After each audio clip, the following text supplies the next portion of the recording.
Hello and welcome to another fun-filled nonsense retrospective. This is one we've been threatening to do for what feels like 2.5 years. I'm your host as always, Rick, and joining me equally as always is Devon. Yes, just call me Mr. Sourpuss as I try and piss on everyone's cereal. Nah, but for real though, one of the reasons why we've kind of put this off is literally because every time we've threatened it, I've said, we're going to do it one day, but it is just going to be me bitching for an hour. Yeah, so we've all kind of cherry-picked a couple of isekais that we either do or don't like for different reasons. And in general, though, we're just going to be talking about the isekai genre. And this might be part one. No. We've not planned. It's the only part. We're not doing this again. We've not planned anything further. But yes. If it goes on for 4 hours, then it might end up being, let's edit that down a bit, but we'll find out.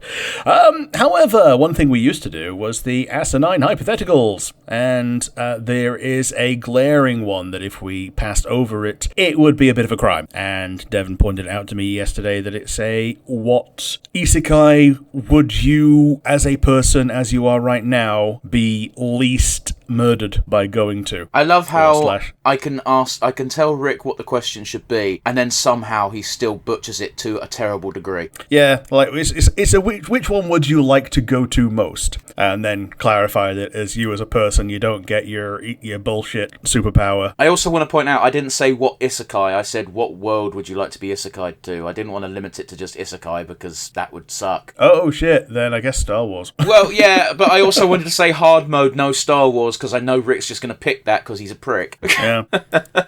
Like, you don't get to be weirdly, a Jedi in Star Wars, by the way. Oh no! You just get to be you just get to be Wedge Antilles. You're not going to be Reg Antilles, though, are you? No, I'm going to be Porkins. I think you're putting a lot of confidence in your ability to pilot a spacecraft. Oh yeah. I've done it in the simulators, like the actual hard simulators from like the 90s. But yeah, I'm gonna be fucking Jack Porkins. Like he's only recognised from the fact that he's a fat guy who like doesn't pull up in time and like splats against the Death Star. And I still think his ability is going to be greater than your own. Yeah. It's a completely foreign ship in a completely foreign environment. Yeah, and them speaking English is because it was filmed. Rather than that we're there, there's probably going to be a completely foreign set of basic. Yeah, don't worry about that too much. Yeah, at best, people are going to be speaking Huttese. Yeah, which, if you've ever looked at any of the behind-the-scenes stuff of Star Wars, is just George Lucas writing in the script. This is what they say. Say it in Huttese. What's Huttese, George? Just make something up. Yeah, make something up, and if there's a proper noun, then you probably want to say the proper noun in English. Yeah. Like, kucha pucha solo. Wookie nipple pinchy. Yep. That's one of the better Family Guy jokes. Yeah. But yeah, do you have a better answer than Star Wars? I still think you should do something that's not Star Wars because it's way low-hanging fruit for you. Okay, well, the thing is, I did pick an isekai as my pick, and I picked the Owl House because of all the isekais that you could go to. That's the one where you really definitely can learn the magic of the world, just because that's how that form of magic works. I do also want to point out that I didn't say you can't pick an isekai for it. I said you're not limited to isekai because, again, that sucks. A lot of these isekai worlds suck if you're not a god king from space. We'll get to that. Yep. Thinking of it, the ones that I picked, the guys are generally punching up, apart from in one of them. Go on. Even if they do have magic, like they're punching up. They're crap at magic. They have to go through massive amounts of effort to do the things that they do. The final one that I've picked up is weirdly the earliest. So it's kind of the template for, like, overpowered isekai protagonist. Okay, sure. Yeah, fair enough. The Owl House is my pick, because once you get over the hurdle of finding food that you can eat, and we find some that you can eat pretty early on, because Gus has a PB&J. You ask many an American, can you subsist on PB&Js? And it's not a case of could you, and it's more a case of did you. I don't like the concept of peanut butter and jelly. Their peanut butter is sweet. Okay. I've only ever had like peanut butter. I don't like peanuts for starts. I don't like the taste. This is well off topic. But I'm fucking sticking with it. I don't like the taste of peanut butters. I don't know. They're weirdly bitter. I'm not allergic. I just don't like the taste. And peanut butter in the UK at least just tastes like peanut, but as a spread. So of course I'm not really a big fan of that. And I don't think adding jam to the mix, because they call over there jam is jelly, correct? Yeah, they do have a split between jelly and jam, in that jelly is the stuff without chunks in it, and jam still has chunks. Okay, but point being, when they say jelly, they mean jam. They don't mean fucking wobbly wibbly jelly. Yeah, they don't mean Jell-O. No, that's and even then, that's a brand name thing. That's gelatin dessert. Yeah, I sure. think is the correct term for it over there. Yeah, but yeah, they mean, when they say jelly, they mean jam, the stuff that comes out of the stuff you make out of fruit. There, cool. Yeah. So yeah, comes out of the jar, goes on your toast. And I don't think that's going to make peanut butter taste any nicer. Sure. But yeah, it's sweet over there. It's not quite so much of a umami, savoury paste as it is over here. Again, I think it tastes bitter, but that might be my taste buds. Sure. But yeah, we know that is edible. We also know that apparently griffin eggs are edible, but they're also expensive. Good luck acclimatizing yourself to the local currency. Yeah. I'm going to have to find something to do. The first time it rains, Rick's dying. That's all I'm saying. Oh yes. Like you can't even take you can't even take reasonable shelter under a tree or something, because the tree also gets boiled. If you're in the woods, you're uber fucked. Oh yes. Yes. What's your answer? Spyro. Okay. Aren't those all on like floating islands? No, that's just because it's a video game. Okay. Yeah, no, everything's contained in. Everything has their own realm, so just pick a realm that's chill. Sure. There's varying degrees of how fucked the world is. The world seems to be the least fucked in Year of the Dragon, because the only reason it's fucked is because the sorceress is around. So it's implied that any other time than that, it's actually a pretty chill place to be. And there's some cool places. I can go live at a skateboard park. Is the sorceress there just to fuck with Spyro, or is she there to do her own thing and Spyro comes along as a hero? Spyro is an unintended consequence of the sorceress being a fuck. Right. Because the whole reason why Spyro fucks with the sorceress is because the sorceress sends Rhinox to Spyro's world and steals all the baby dragon eggs, which is a problem. So Spyro then goes to the sorceress, or rather the realm where the sorceress is at, and goes, I'm tracking down the eggs, and while I'm at it, I'm gonna fucking kill this bitch. Yeah. Good lad. Yeah. And pick a realm. There's a realm filled with like satyrs and fawns, and the fawns are unreasonably sexy. They are in the remake. In the original game, they are just polygons. Yeah, I think I've seen some of these, or at least one of them who has a name. Oh yeah, I think you're thinking of Allura. She's a different fawn. Okay. Yeah, no, like she is a fawn, but she's different from the fawns. Is that a Spyro fawn or a Crash fawn? I don't know what a Crash fawn is. Well, okay, then it's a Spyro fawn. Okay, Allura is called Allura the fawn. However, she looks distinct from the fawns in the world that has the fawns in. That's all I'm saying. Sure. Okay. Like, Allura looks a bit deerish, despite the fact she's still classed as a fawn. But yes, we're talking about our isekais. Most of these are from someone getting killed and reincarnated in a different world, because that's what isekai is. It's just a different world. Yes, I wanted to, before we actually get to specific examples, I wanted to lay out my beef with the isekai genre. Go ahead. Cool. First things first, as Rick points out, isekai does translate literally just to other world, different world, strange world, etc. There's quite a few ways that people can incorporate this as a narrative device. The main way that they tend to do it is you get to meet Truck-gun. Whenever someone parodies isekai, they usually specifically go for the Truck-gun thing because it's stupid. It's overdone.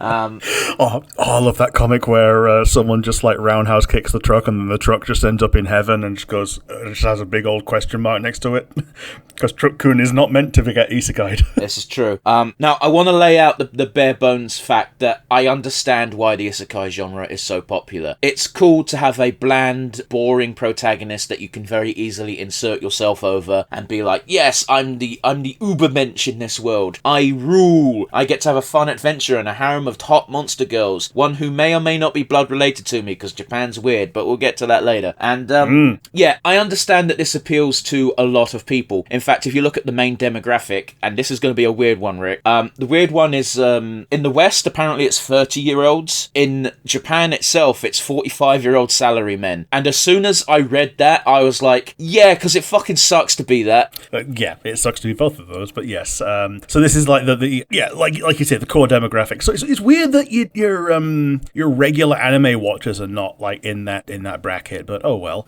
I think it's because younger than that, people want to see actual adventures and, well, for fuck's sake, if you're between like the age of like 13 and 20, you're probably more into shonen. Yeah. Like that's who that is for. That what does shonen translate to, Rick? Yeah, it's boy. Yeah. So, I'm just saying. And then eventually you get older and you're like, well, shonen's not... I'm not going to get my letter to Hogwarts because I'm 25. That sort of dealio. Yes. I've gotten through my entire life and I still am not Goku. Yeah, unless you're Brazilian, in which case all those fuckers just assume they're Goku. I fucking... If you don't know, by the way, people in South America fucking love Goku. I don't blame them for this, but it's just such a funny tidbit that you stumble upon at a certain point in your life, and you're like, hey, whatever fucking works for you, man. Yeah. Well, they either love Goku or Vegeta, yeah. Piccolo is also pretty popular. Yeah, because Piccolo's black. Yeah. Like, you cannot convince me that Piccolo is not meant to be a black dude. Yeah, because he's bald. That's got nothing to do with it, but okay. According to Rick's racist worldviews, all black people must be bald. Well, it's because some of the way that hair grows looks silly, and therefore it looks better to be bald. Sure, dude. It's because the only black person Rick knows is Samuel L. Jackson. It's not. Most of the black people I know are women, but oh well. The only black person Rick knows is Will Smith's wife. Oh. I think it's rather telling that I don't know her name. Yeah, Jada, yeah. She's the only bald black woman that I know, though, so yeah, there you go. Yeah, she's got like alopecia or something, right? Yeah. Yeah, that must suck, but at the same time, if you want to talk about women who are bald that own it, she is one of them. Yeah, On the other hand, like, we're pretty sure that out of Will and Jada, one of them brought up the idea of having an open marriage, and we're pretty sure it's Jada. One of them fucked a child. People don't bring it up because they tend to not give a fuck when it's a woman doing it. Alright, fucked a child's wrong. Groomed a child, because she waited till he was 18, but that doesn't matter. Yeah. Like, that's not okay. But anyway, we're not here to talk about that. What we're talking about, Isekai. Oh, yes. As I said, I understand why the Isekai genre appeals to some people. I understand why it's popular. My biggest gripe with it is the amount of Isekai that have an incredibly interesting premise, and then you're lucky if that premise lasts longer than 2 episodes. Now, there are 2, 3, a few examples of why this shit sucks. Well, I wouldn't say suck, but I will say suck. I don't like Isekai. There's a few prominent examples where the fucking thing gets thrown right out the window. So, first one I can think of, Shield Hero. Yeah, that's the glaring example. It lasts the entire season, but once it's solved, the rest of it is just an and the rest story. I got very worried about around episode 6 when he was starting to clearly gather his harem, and I was like, things are going incredibly well for you despite your flaw. And then, as you say, they managed to stretch out over a season, which, fair enough, I suppose, but at the end of the season, it's like, cool, this is the cliffhanger, and the cliffhanger is, cool, the thing that made our anime/manga unique is now out the window because the problem's solved. Yeah, and sometimes you got a good premise, and the premise is just rinse repeat. Go ahead. And it's just you just end up doing the same thing. Because like there's the one that's tortured by my party, now I want revenge kind of idea. Oh, that's redo of Healer, and that's just a fucking revenge fucking porn thing. That's not even an isekai. That one isn't an isekai, but there is one that is an isekai that I watched like last year, and yeah, you get to see him hunt down 2 of his previous party members, and yeah, he tortures them in response with his infinite gacha of infinite power waifus. Why did you watch this then? I thought he might awaken to the power of love. Are you a moron? I don't know.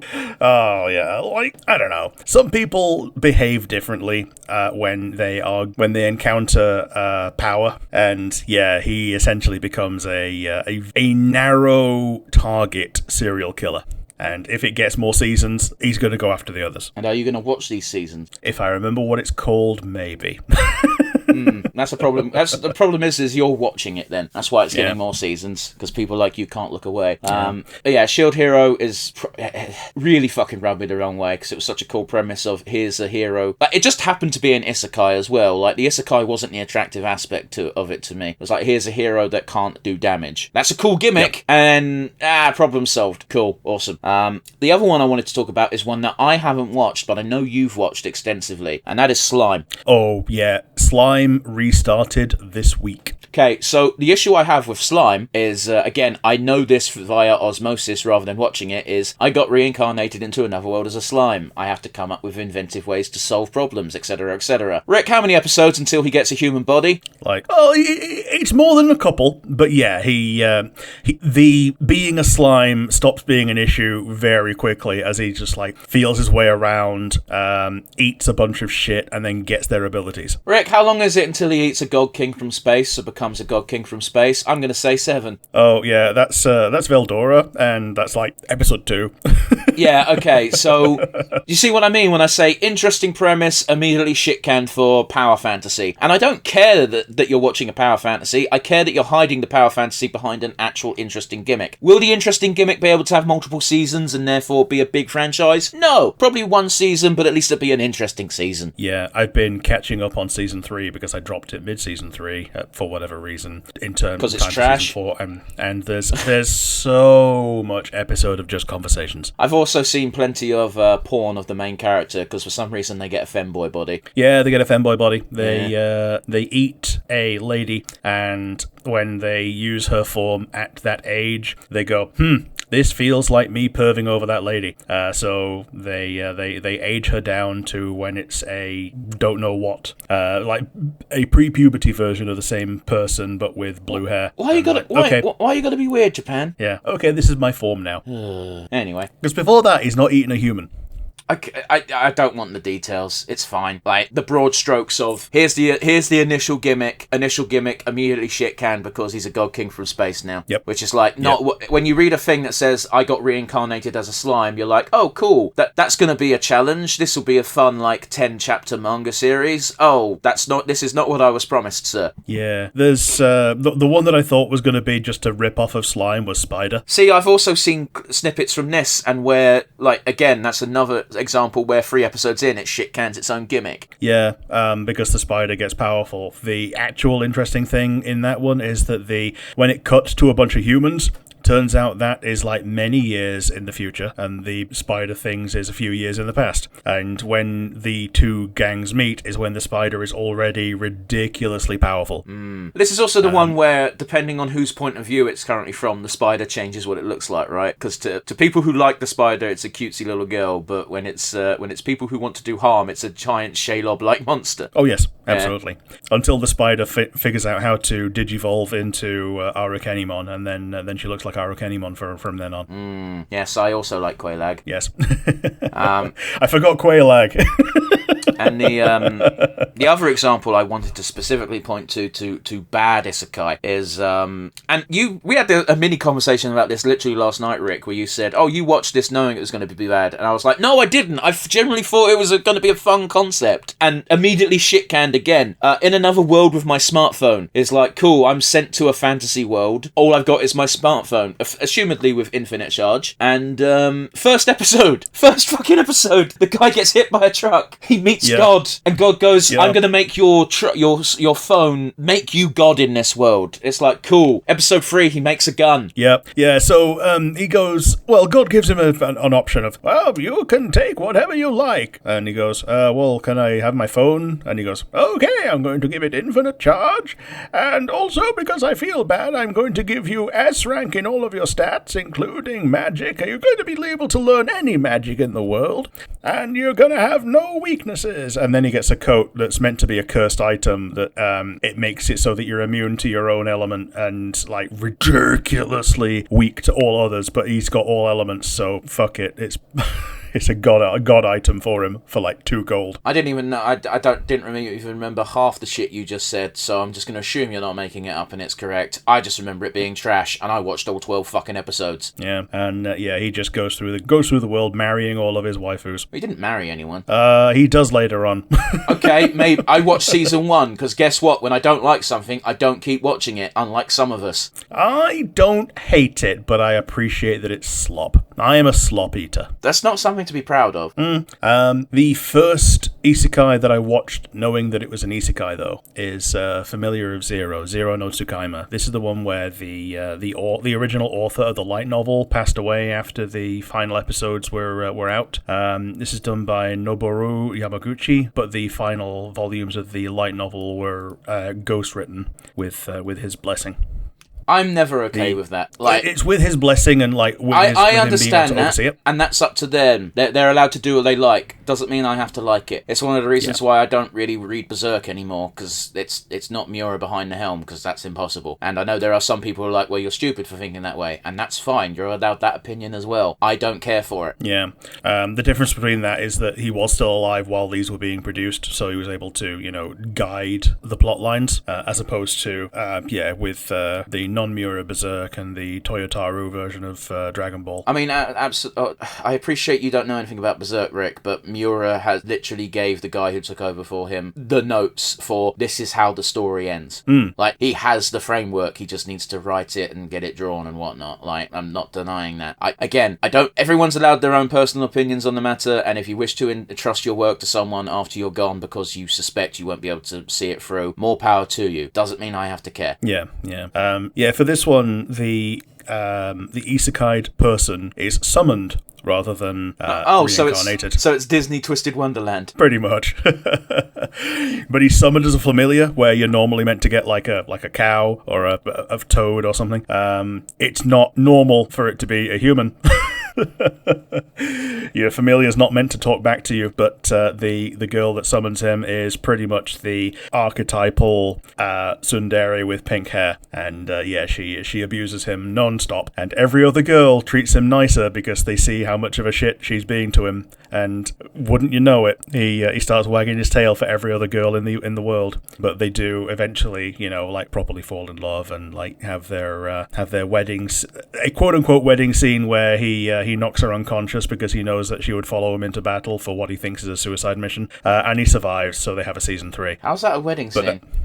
They play a wedding version of the main theme, and they say like actual kind of like private I do's, and then he knocks her unconscious with like some like drugged wine or whatever. You really do like slop. Yeah. I want to point out, by the way, guys, we're using the term slop because it's the new nomenclature for stuff that I would usually just call shit. But because of the new AI overlords trying to take over, and people liking to call it AI slop, now you just call stuff you don't like because it's crap slop. Oh yeah, but I'm a slop eater. That said, I be better. Really be like good to yourself, Rick. Eat a steak every now and then instead of the slurry your overlords attempt to force into you. Nope. This was more a love story in a magical world rather than a standard isekai. He doesn't really learn many more skills. His main skill in this world is instant mastery with something that's designed to be a weapon. So it's originally like swords and stuff, but eventually they find a World War II plane that got isekai'd alongside someone else in the past. Fuck off. The Staff of Destruction is a Vietnam-era rocket launcher. The more you say, the more I hate. Hate! Let me tell you about hate! Angstroms. Oh, god damn it. I was just about to say the nano angstroms. Yep. Oh, god, Harlan Ellison, you were a crazy bastard for using that word. How many people know that unit of measurement just because of the amount Am hates? Yep.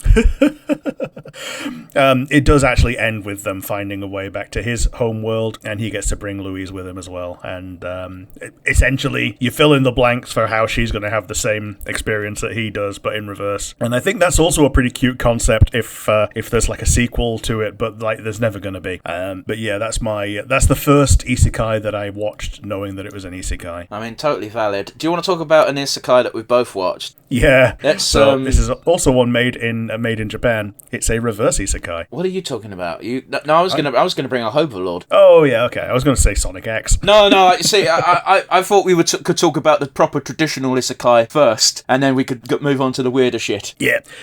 Overlord is a weird one because Ainz doesn't really have an arc outside of the person who now has to be Ainz learning how to be that race rather than the stuff that he can do, because he knows how he's built his character.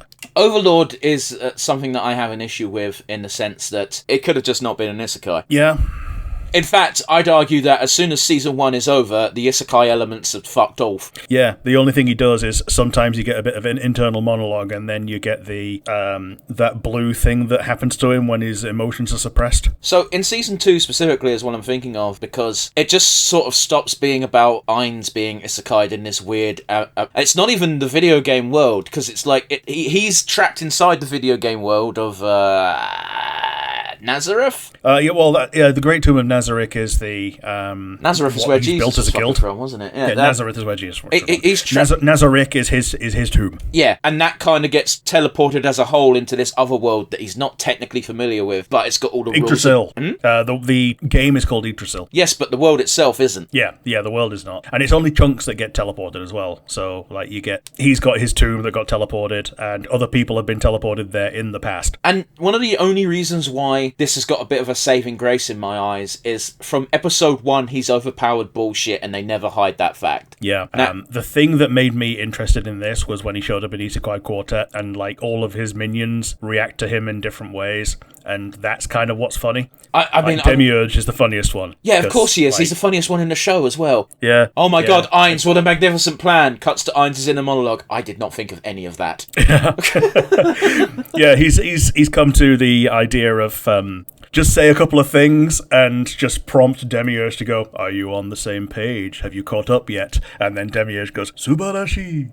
Sasuga Ainz! But then just explains it for him. But yeah, season 2 is just a complete departure from that, in that it becomes about trying to flesh out this world. So much so that I think, if I recall correctly, the first 3 episodes don't even have Ainz in it. It's just the fucking giant shrimp bro doing his invasion of the lizard people, and he has to cover the eyes of the Dark Elves because they watch the lizard men have sex. Yeah. Let's see what the lizard men are doing. Oh, they're creating the next generation. Which is such a funny fucking scene. It is. It's 10 times funnier, because I tried to read the manga, and the manga is just so dry in comparison. The voice actors really do make it a lot funnier. Yeah. The English voice actor for Ainz is the abridged version of Dr. Gero. On the one hand, cool. On the other hand, I've watched this dubbed, not dubbed, subbed. Yeah, I watched it subbed as well. It was so weird having like a complete swerve into lizard men, and it turns out all they were trying to do is send Cocytus to go and conquer them and see if he will disobey orders. Yeah, it's a weird thing to decide to do to one of your generals, really. Yeah. Like, I know this isn't the takeaway, but like from a military standpoint, if you can't trust your general to do stuff in the field, why is he a general in the first fucking place? Oh no, it was the other way around. He gave him orders just to like boat murder everything that you come across, and wanted to see how creative he would be with the orders, because Cocytus he thought was the one who was least likely to deviate in any way from simple orders. Okay. So yeah, it was an idea of, can these characters grow now that they've hit level cap as characters? So he's always experimenting. Whatever. Like I said, season 2 is when I stopped caring about Overlord. Yeah. It goes from, like, it just becomes, I want to conquer the world, and that's cool and all. But then even in season 1, you have like weird speed bumps. Like, there's a multiple episode thing of, Shalty has been brainwashed, and that's still not solved multiple seasons later. Is it not? I thought they solved it at the end of season 1. Oh, they solved the brainwashing. They just still don't know who did it. Okay, if you say or so. How? No, I don't care. I'm tapped out of that series. I don't care. Again, it's one of those where the problem with having this character wants to take over the world as a driving plot point is, you've shown this character is like so OP and basically immortal. Who cares? They literally cannot fail. Yeah. And even in the Shaltier fight, he cheats because he uses cash shop items. And they try and make it all this fucking Sun Tzu Art of War bullshit of, where you are weak, you must look strong, and when you're strong, you must look weak. And it's like, yes, he does do that, but also we can't underestimate or understate the fact that he does cheat. Yeah, and where he believes he's weak, he's also immune to humans, essentially. Okay. I mean, in the fight with Shalltear, it's specific that, you undead are weak against fire and holy, so I'm going to wear this cloak that makes me super strong against holy, but pretend it's strong against fire. Great plan, Heinz. For those of you listening along, because I'm going to cut out the horrible noise, but I'm not going to cut out this this explanation. With Discord's help, Rick just turned into Richard Nixon. That's what you sounded like over Discord. I'm sure when I listen to the noise, it's going to sound like more like a normal coughing fit, but... Come, body of Agnew. But yeah, Overlord is weird in that it gets a kind of semi-pass from me, but I still stopped caring after season 1. The other traditional anime that I know we've both watched, at least I've watched season 1 of it, and again, I also dropped off of this one, ReZero. Yeah, so I give this one a pass entirely because the story continues properly. Well, I wasn't even going to slag this one off, because the initial core premise is time resets every time he dies, and as far as I understand it, that never stops being a point. Yeah, he essentially gets save points based on certain achievements. It's basically he's like living in a night novel, a visual novel, and he keeps like getting sent back to the last save point before his next big decision. And now Rick's making because if the big decision is death, he gets to go back to it. However, he does have to experience the death. And the reason, here's the thing: is near the tail end of the season, he kind of steals himself a bit, which is something that puts me off. But near the beginning, every time he dies, he's super scared of it happening again. Oh yeah, it takes a massive toll. Like, there's a bunch of side stories for what if he did this, what if he did that. One of them is submitting to one of the witches and letting her kill him over and over again just to do experiments. Gross. It's gross, yes. I mean, yeah, no, that wasn't me making a question. That was me just going, lads, who wants to watch this? Fucking weirdos. Oh, they don't animate that. But one of the other side stories is what if he ran away with Rem, sorry. What do you mean side stories, then? So the guy who wrote the light novel wrote some side story what ifs for these like little things, and so a lot of them go like pretty far. Okay, fine. Well, I had to ask Rick because I didn't know what the fuck you meant then if they weren't animated stuff. Yeah, these are not animated, they're written in light novel format. Yeah, I don't like the term light novel because it doesn't make any fucking sense. Well, it's thin book. Yeah, no, I know why they called it that, but they don't need to call it that. Just call it a book. Yeah, but I think if you call it a book, you're expecting like a 500-pager, when if you get like 102, then you're going to be a bit shortchanged. They didn't invent short stories. Sure. Well, they didn't. That's not a uniquely Japanese thing. Fucking weebs ruining books. Yeah, we've got the word novella for a reason. Literally, novella. But even smaller than a novella, novelette. A.k.a. The Spectacle by Edgar Allan Poe. Yes, I'm reading a cheat sheet. I'm just saying, they didn't invent this shit. We have words for it. Now, they're allowed to have their own word for it. They're a different language and a different culture. I'm just saying, if you're not Japanese, you shouldn't fucking call it that. Yeah. The step below light novel is usually web novel, where they just put shit up in a text dump. Rick, you're going to give me a fucking aneurysm. Can we move on? Yes, let's go. One that I watched that was just really fun, though, is Konosuba. See, here's the thing, is the only reason I know about this is because Darkness is such a fucking whore that she has bled into other spectrums of the internet. Also, Aqua's useless. Yes, Aqua's useless. Aqua is very useless, and when he dies, he gets to meet Aqua, who's the god of the new world, and, or god of many worlds, but the new world in particular needs heroes because people keep going there and dying. She's not very good as a god. She's very useless even before that, and she keeps giving people OP things. They keep going to that world, using it wrong and dying, and he picks, instead of all the stupid OP things that she just like lays out on the ground for him to choose from, he just like points at her and she goes, wait, what? Shit. So yes, he goes with his zero stats apart from luck and intelligence, and she goes with her maxed out stats apart from luck and intelligence, because she's an idiot. And they start building their party of morons, and it's so funny. It's the only anime where I've actually physically laughed out loud. What a depressing statement. Okay, but like when you find something funny, you usually kind of just like smile a bit, and you might Rick, type lol. No, Rick, you're just describing and telling to the world that you're fundamentally broken as a person. A lot of people laugh when they find something funny. People laugh when they find something funny when there's someone else to hear them laugh. I think you're just revealing a lot about yourself here, buddy. Yeah. You don't laugh if you're on your own. If I'm on my own, like, there's basically no reason to. Like, I very nearly said the word I'm not allowed to say, because we're on the internet and we're being monitored by the police. Yeah, but by the same token, like, have you never felt the need to self-censor your volume at all times? No, because I don't live in an attic in fucking Holland during the 1940s. Yeah, okay. Well, I guess that's... I don't need to be quiet. My walls are not paper thin. I don't live in America. Yeah. Like, no offence to Americans listening, but as far as I understand it, your walls are like ply paper. Yeah, they pretty much are. You can punch through one. Yeah, whereas if I tried to punch through my wall right now, I'm going to get a broken hand. and if you do succeed, you end up in the ether. Like... Because most of your walls in your room just go out to the outside world, don't they? Well, no, Rick. 2 of my walls go to the houses either side of me. So that's a 50-50 rate, because I live in a house between 2 other houses. I know you're lucky and live in a house that's completely separated from things. I don't. Yeah. I've got 2.5 walls go to the outside world. One of them goes to my bathroom, and the other one goes to the rest of the house. If you want to be technical, only one of my walls currently, where in the room I'm sitting in, goes to the outside world, because one of them will go to my landing, and that would suck if I punch through to there. Yeah. And the other one is your ceiling that goes through to the skylight, and you can see what you're going to punch through because of the window. That's not a rule. How's the ceiling a wall? When it's low enough, it's a wall. You're being ridiculous. But yes, this show is very funny. And the best thing about it is that it's a full character dive into how D&D parties that actually really gel together on a chemistry level would actually behave when they behave the way that the players behave at the table. And now Rick brings up another thing that I dislike, and that is comparing things to D&D. Yeah, but this one actually has like straight up classes.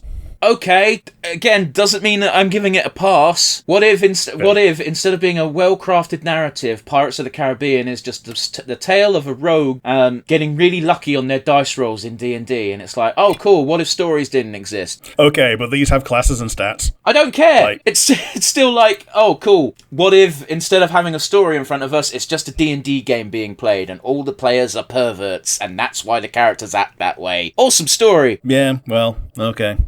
What's your next one? You want traditional or non-traditional? Go ahead. Whatever you... Look at the draw. Well, let's get the traditional ones more out of the way. This is probably the first Isekai I ever watched without knowing that it was an Isekai because I was 8. Sure. Digimon. Oh, yeah. It's the very definition of an Isekai, really. The only difference being that the protagonists are actually kids, so therefore the audience is probably a lot lower in age range. Yeah, they're kids. There's many of them. Oh, yeah. And it goes both ways as well, because they go into the real world eventually, don't they? They do. In fact, it gets a bit blurry later on in the series, where the two worlds are kind of one and the same. Essentially, yeah. Like, it usually ends up that way, that there's the only difference between the real world and the digital world is that you're not at school.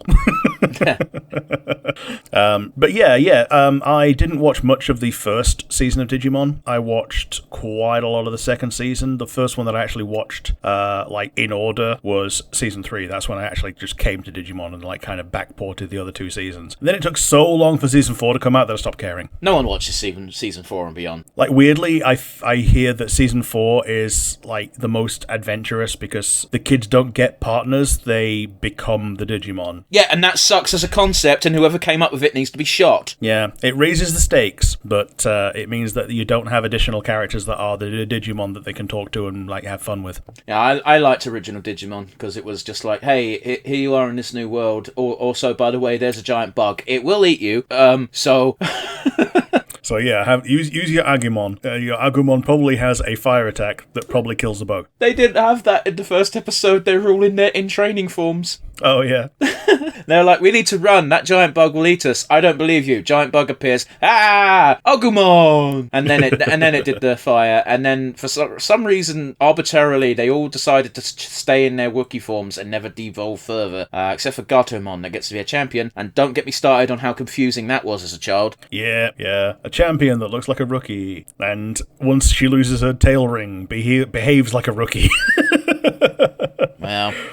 Yeah, because she can also egg digivolve like all the rookies can. The fuck does egg digivolve mean? Armor digivolve. That's in the second series. It is, yeah. Yeah, that wasn't a thing in the first series. Yeah, that's when Gatomon is like part of the gang, like permanently, because. Well, that's because Kyrie's part of the team. Yeah, Kyrie and TK. Yeah, well done. Are part of the main team. They're the veteran Digi-destined, and you've got Davis, who's the worst.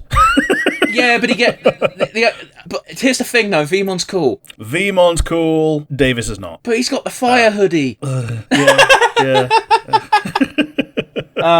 No, here's the thing, is like you're not gonna be able to recreate the magic of your first Digimon Digitamer leader, and to be frank, not TK, Tai is gonna be cooler than Davis any day of the week. Yeah. I like Takato because of how much Guilmon loves him. Yeah, of course he does. He's his OC. Yeah, it's great.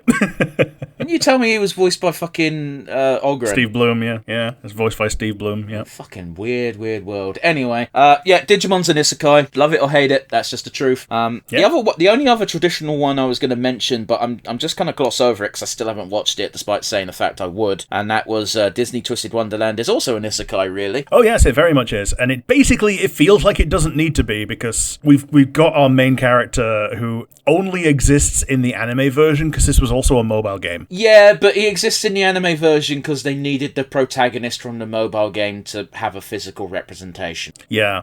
So when you pin down Riddle Rose Hearts, it's because Anime Man is doing it, and not because you're doing it through your phone. And if you want to get technical, it feels like they're all kind of isekai'd, even though they're not. Like, if you go by the mobile game logic, they are getting isekai'd because they all get enrolled into the school because they come through those coffins. Yeah, the ones that come to the school are electively isekai'd, and the one who's the human is summoned against his will. Yeah, even the guy who's leading the sermon, for lack of a better term, is just like, hey, we didn't unlock your casket, what the fuck? Yeah.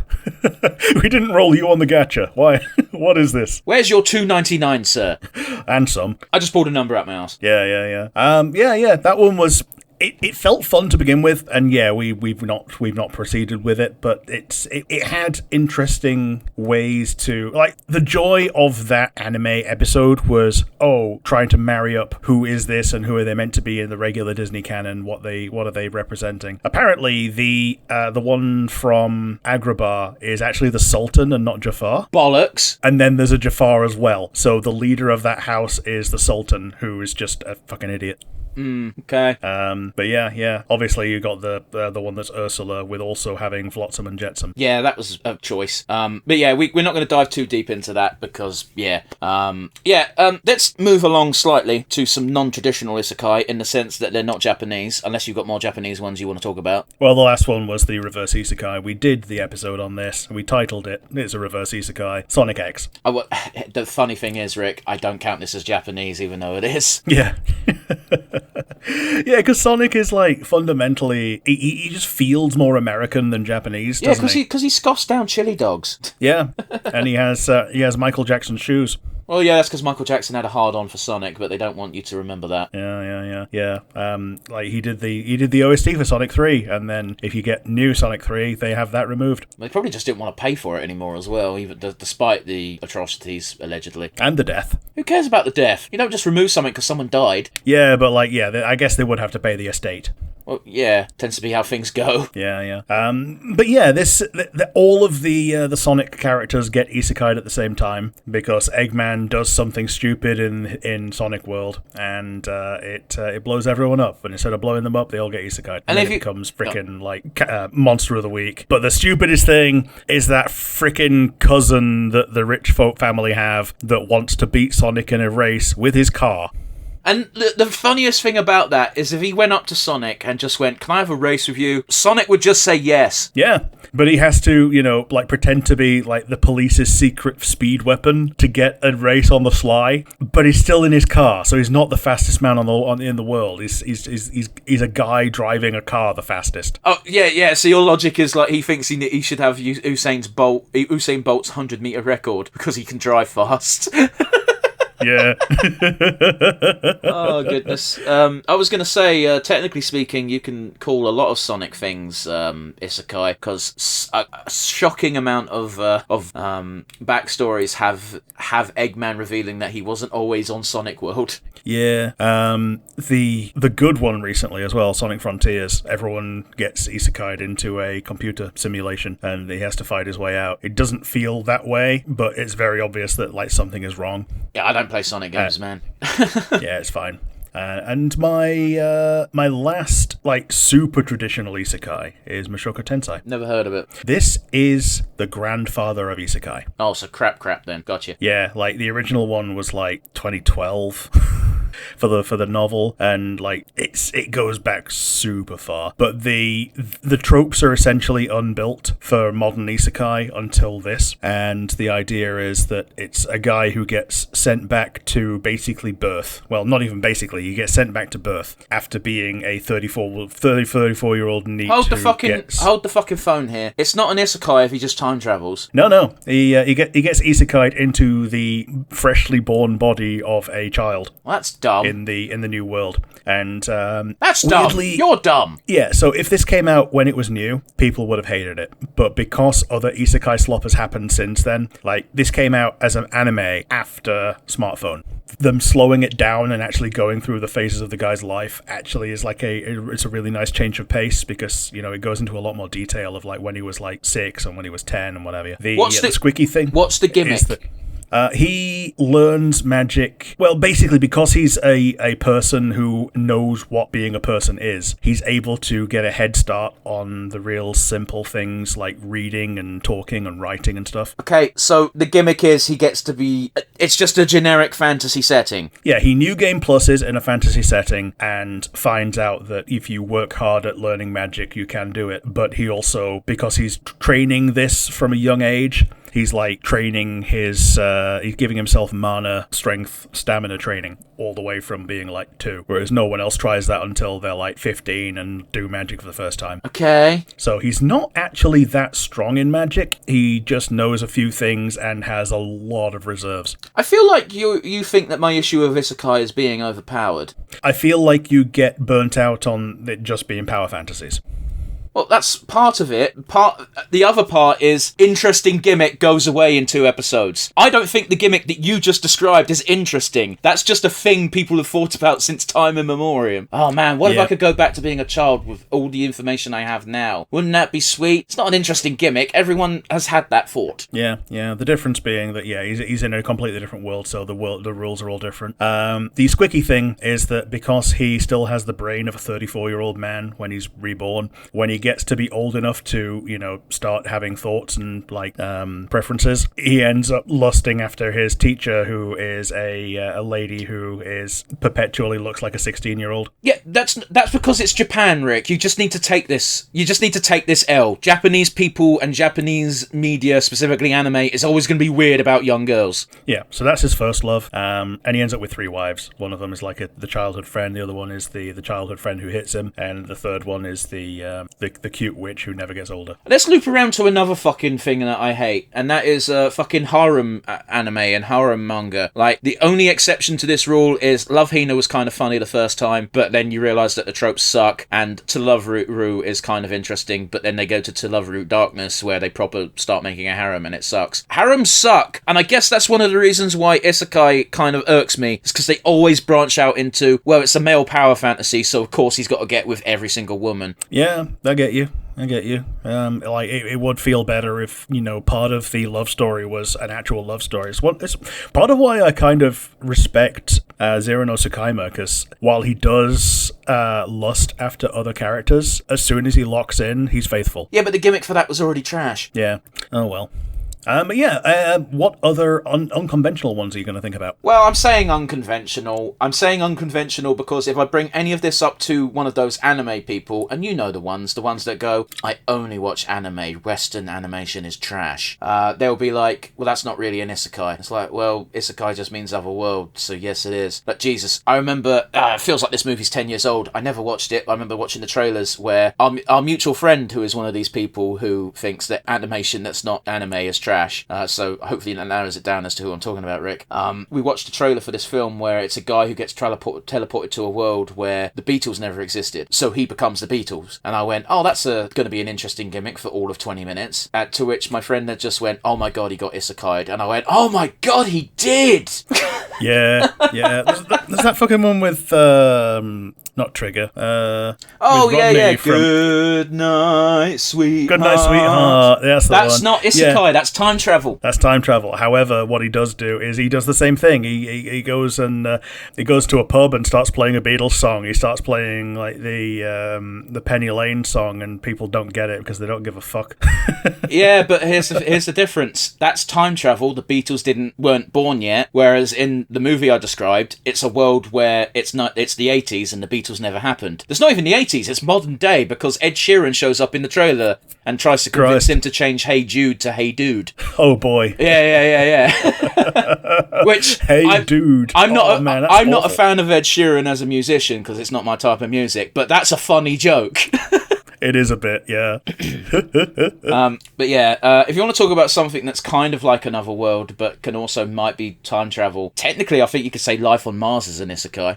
Yeah. But that's a bit of a wishy-washy one because it's kind of happening all in his head. So is it? Yeah, it wasn't super clear to me. Like, is he actually just dying right now? Like, yeah, it seems like he's dying right now and it's all happening in his head, but it seems like he's able to, like, have an actual effect on the world. Yes, it's a weird one. But yeah, Western examples, aka weird examples. We've already brought up the Owl House a little bit. It's an isekai. I think it's a pretty good one because the gimmick remains throughout the entire show. Yeah. She's a human who can't learn magic and really wants to. It turns out she can learn magic, she just has to do it differently. Yeah, and then after the end of the show, she has to learn it all again.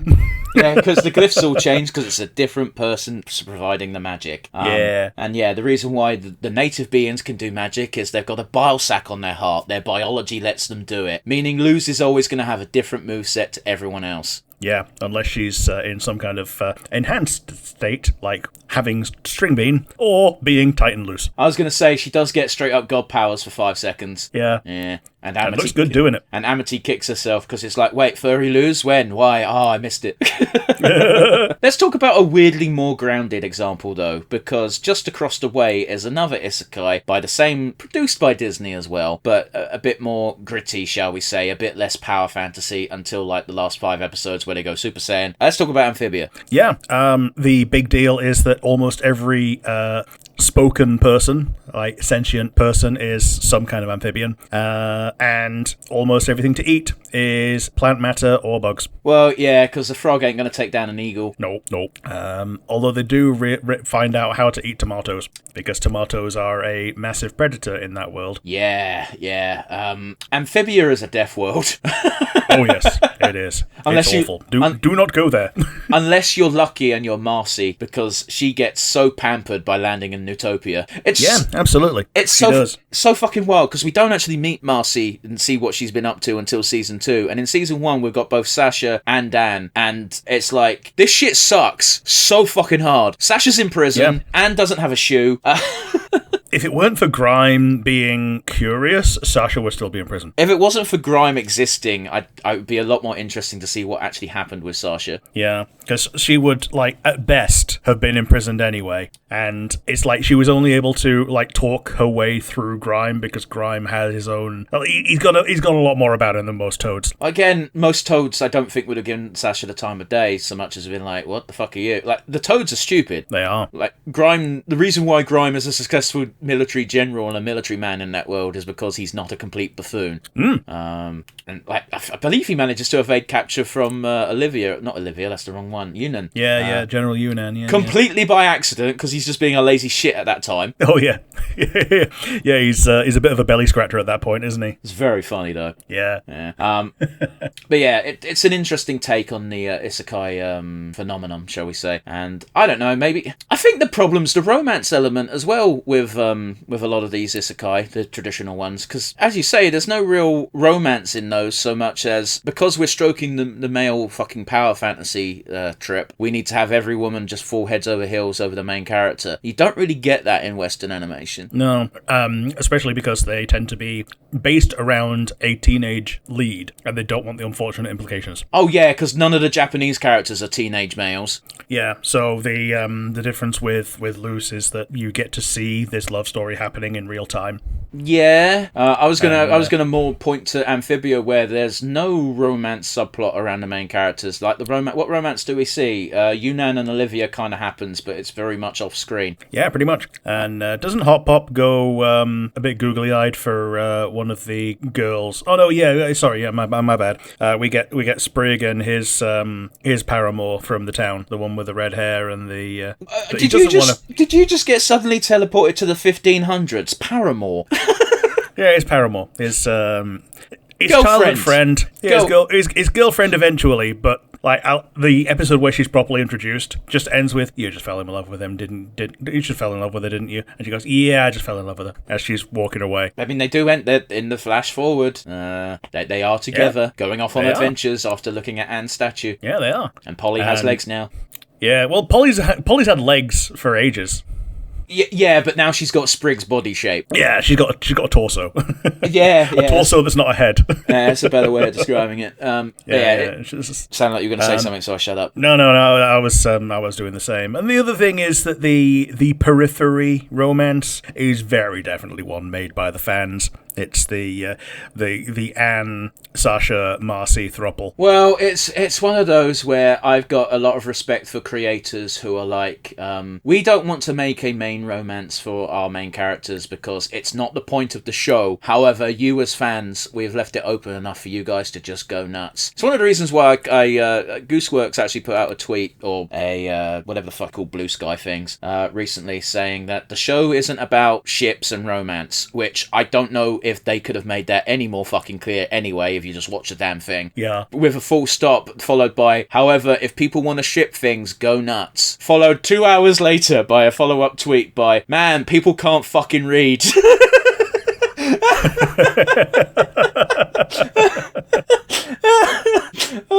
It's always so funny seeing something an hour or two after that's just like, oh, you guys fucking suck. Please stop sending me this shit. Well, it's just like people, but basically there was a bit of backlash because they went, oh, you don't like the fact that people are putting your characters into ships. And it's like, literally, 2-sentence tweet. The second sentence being like, if you want to ship things, go nuts. Yeah, that's in your head.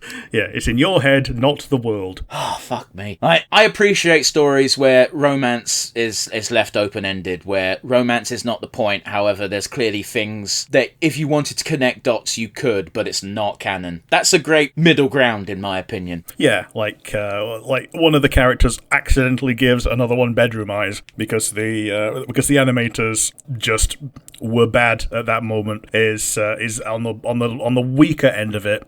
The stronger end is when there's actual chemistry and a couple of lingering glances happen. Look, I'm just saying right now, as soon as they get out of, assuming they get out of the holographic hell that is the digital circus, Zubul and Gangu are gonna fuck so dirty. I get it. Romance isn't the point. However, if Zubul and Gangu are not a thing, wow, would I be surprised if they don't at least try at some point. Yeah, I think the main problem that they have is Zubul's very obviously got some kind of dysmorphia So and Gangle's just string. Yeah, okay. But what I mean is, when they get back to their real bodies, Zubal's going to have to go through some shit, whereas Gangle is just going to, be just happy to be there. Yeah, but they clearly care about each other, and obviously appearances aren't going to matter considering how they know each other. Yeah, but by the same token, your own personal identity matters a lot more than just your appearance. I understand that. I'm not saying anything sexual. I'm just saying, that they are basically already romantically inclined in the way they treat each other. That's all totally. I'm saying. I'm not saying they're going to immediately... I'm making a joke when I say they're immediately going to bang Dirty style. Yeah, sure. It's just the chemistry between those two characters is so, not necessarily romantic, I'll grant you, but intimate, Yeah, totally. I get you. Anyway, this is not a Digital Circus podcast. That's coming out in June. Other examples of less traditional isekai, and I say less traditional, but people were probably exposed to them, especially in, the West, before Japan is... I'm just going to list these very quickly, because they're movies. Chronicles of Narnia, isekai. Jumanji, isekai. Tron, isekai. Space Jam, isekai. Oh, yeah. That's it. It was a list of 4. Okay. Yeah. I forgot that the Toons weren't always, in Toontown or always in the world. Yeah. Yeah. So basically every other Warner Brothers show that's in the real world is also an isekai. What do you mean? So there's the Dynamite one, and there's the other one coming up where it's Wile E. Coyote versus Acme. Oh yeah, that's what you mean. Sure. You meant different films, not different. I thought you meant films in the canon of Space Jam, and that's why I was getting confused as to what the fuck you meant. No, Dirty Harry isn't real. But yeah. So yeah, those are all very salient points. Obviously Narnia was a book first, but yes. Jesus Christ, I reckon Narnia might be an isekai before anything Japanese. Or at least Maybe. Anime. Well, anime didn't exist in the 20s. Alice in Wonderland, I guess, comes before that. Okay, still not Japanese. Yeah, that's what I mean though. I think, we probably did have isekai before Japan. It's just isekai as a genre. When I say isekai, I almost don't want to call these good examples isekai.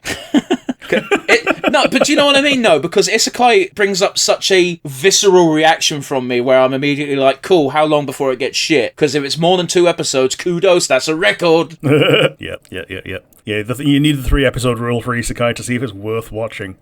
Listen, the 3-episode rule is just a good rule in general because a lot of things have shit first episodes, but a lot of times that's because here are the characters and here's the first location. Sure. And that's all they can do in 20 minutes. Yeah, it's the character, just what is going on in the world, how the world is different, and you meet some new character, and that's about it. Yeah. It's Glitch has been remarkable in general with their pilots because they all do so well in establishing the world and the characters at the same time. Specifically, I'm thinking of the one series that I want to have be confirmed is getting more episodes but still hasn't. Gaslight District. Yeah, I'm thinking of that one in particular. Yeah, absolutely. That just had such a strong aesthetic to it, right? The animation style really did help it a lot as well. It's very distinct to the other Glitch properties. Yeah. But yeah, anyway, I digress. What else do you want to talk about? Because it's been a lot less bitching now that we got to the second half of the podcast. Well, to be honest, I don't really bitch about a lot of it because if I'm not... Yeah, I meant me. Oh, yeah. Well, here's the thing. If I'm not going to watch it, I just won't. And I have a much higher tolerance for bullshit for things that I've already started watching. Did I bring up the point today during the podcast, or was it yesterday, where I literally said, if I don't like something, I stop watching it. The sunk cost fallacy needs to be a hell of a lot of a cost for me to fall for it. Yeah. Well, yeah, if I even stop watching things that I like because I just put it down and don't pick it up again. Like, I even said today, I put down Slime during Season 3, and now I'm picking it up again because I know Season 4 is here, and I'm hoping something fucking happens. Because in Season 3, fucking didn't. I'm saying didn't. There's, one thing that happens in the middle of Season 3, and before that is conversations, and after that is conversations. I don't mind conversations, but they've got to move the plot forward. Yeah, it's just negotiations with people around the table on how they're going to build their empire. Oh, it's Star Wars Phantom Menace. It is. My favourite one of those is where the AT-AT comes through the wall in the Simpsons parody and then sits down and puts his glasses on and starts doing taxes. I mean, that is Phantom Menace. Yeah. The most annoying thing about Phantom Menace is looking back at it as an adult, I'm like, this would be a great TV show, but boy, is it a boring movie. Yeah, because they'd never done a TV show before that. that. So yeah, and they probably wouldn't have done if they didn't get bought by Disney. They didn't do live action TV before the Disney acquisition, as far as I'm aware. Yeah, I don't think so. Yeah, I mean, they did. Actually, was Rebels the first Disney one? I think Rebels was the first Disney one, wasn't it? Yeah. And before that, obviously, the Clone Wars as a long form. And then before that, the Dexter's Laboratory Clone Wars. Yeah. I can't pronounce that motherfucker's surname for the life of me. I think it's Genndy Tartakovsky, yeah. Yeah, there you go. You see, you knew who I was talking about, is the thing. Yeah, the Cartoon Network one, yeah. Yeah. Which, I never watched that show, but boy, have I seen, like, stills from it, and I'm like, as an art direction, boy, does that guy have a cool one. Yeah, it's great. It's just oozing talent and oozing flavour. And this was before we knew that General Grievous had a debilitating cough. Well, yeah, Grievous is a menace in that show. Yeah, I think Genndy didn't know that he had a cough either, so... Hey, guess what? Whose fault is that? Yeah, apparently it's Mace Windu for crushing his heart. Well, I meant creatively, whose fault is that? If someone didn't give him the fucking memo, hey, by the way, this is how the character's meant to be, you can't put that on Genndy. Yeah. The last shot of him is Mace Windu crushing his torso, so apparently that explains why he's got a cough. Also explains why he's super fast and a super badass in that show, then. Yeah, because his lung capacity is now halved. Oh, yeah. Obi-Wan would not have stood a chance if he was at full power. But yeah, if there's nothing else you want to bring up, I think that technically brings us to a close then. Yeah. So, should we really do a final three on this? Because we've been airing grievances pretty much the whole time. We haven't really got a final three to do because the entire show has been, this is what I like, this is what I dislike. I suppose you could name your favourite isekai, but people aren't going to like the answers. Yeah, it's just going to be the Owl House twice. I was going to say Space Jam. No. Hey, fuck you. I stand by that the original Space Jam is a pinnacle of cinema. Yeah. And I also didn't know that Michael Jordan had a baseball career until I watched Space Jam. You're British, you wouldn't. No. And to be fair, when you say baseball career, you might as well put fucking air quotes around that. Yeah. The Owl House and Space Jam are our actual MVP/favourite isekais. I just want to go on record and say I don't want that on record. Fantastic. That's going to change based on the day of the week. The catch-22 of records. Because we're in too deep. Yeah. That's Sum 41, isn't it? Yeah. Yeah, you caught me. All right, cool. Yeah. Go, do the fucking outro. Different word, different number. Leave me alone. No. Alrighty. If you've got any comments in general, talk about the isekais you like, talk about the isekais you hate, talk about how you like or hate us, I don't care. You've got the comment section down below on YouTube. And if you don't have that and you're listening via one of the audio platforms, for example, Spotify, who also have a comment section but never gets used, you can send an email to nonsensereviewuk@gmail.com. That's absolutely correct. One of those audio platforms might be Apple Music, because we're definitely on there, because when I Google the name of our podcast, because I do that, it's one of the third results. That being said, Rick, I can already see the dislike counter just going up as soon as this fucking gets published. Yes, listen to our isekai bullshit. Hey, half the episode was talking about trash Western animation. These losers don't know shit. I can see you typing, Dave. Bye, everybody. See you guys.